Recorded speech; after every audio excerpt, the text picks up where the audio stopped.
banyak momen menarik di grand final Indonesian Idol, satu di antaranya Krisdayanti yang tampil. Penampilan diva Indonesia memukau para juri Indonesian Idol Special Season, bahkan mantan suaminya, Anang Hermansyah, tersenyum melihatnya.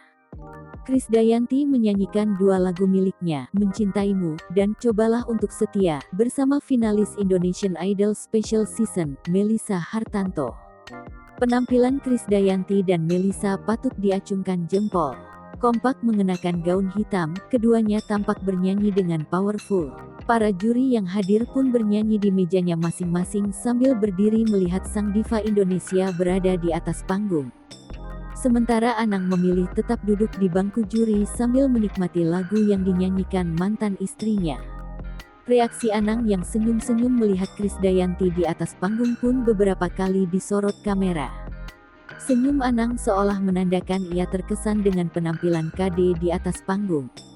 Maya Estianty yang kala itu merekam penampilan KD dan Melissa di atas panggung langsung mengarahkan ponselnya ke arah kanan, tempat duduk Anang.